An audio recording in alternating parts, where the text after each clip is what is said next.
you'd think they'd all be experts on by now, but we're finding out the 10 things men don't know about their penis that can make all the difference in your man's health. From the author of The Hardness Factor, Dr. Stephen Lamm. Start with the first thing. Erectile dysfunction can lead to death. Please explain, Dr. Lamm. Okay. Well, first of all, I obviously applaud the view for tackling such a controversial subject, but the reality is, if you listen to what I'm trying to say to you, you could probably save your husband's life or your brother's life or maybe even your son's life. Erectile dysfunction is really the result of blood vessels that are not working. And the blood vessels to the penis are smaller than the blood vessels to the heart. So the penis may be the first organ that is injured.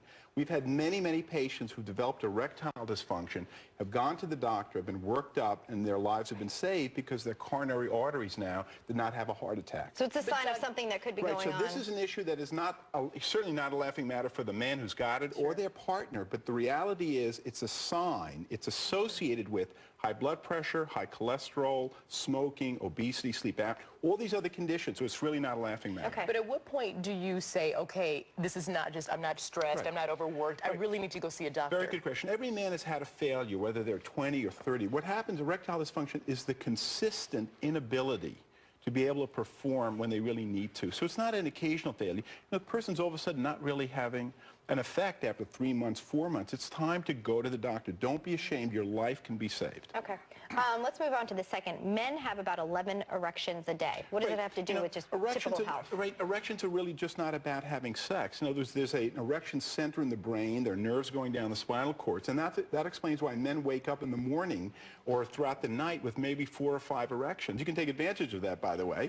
But it's not sexual. It's during their dream state, and it's as a result of testosterone. That's how we test whether or not we think the man has a psychological erectile problem or a biological one. If he's waking up with erections, he's fine. But so you're saying if a man doesn't have 11 erections a day, it's a not problem? 11. It's not about 11. It's, you want to have a regular erections when you're waking up in the morning or sometime in the middle of the night. When men get up in the morning with an erection, it's not because they have to urinate. They have to urinate all day long. They don't have erections then. It's really due to dreaming and testosterone. Okay. So if you don't consistently have it, it's time to go to the doctor. Maybe diabetes or your testosterone can be checked.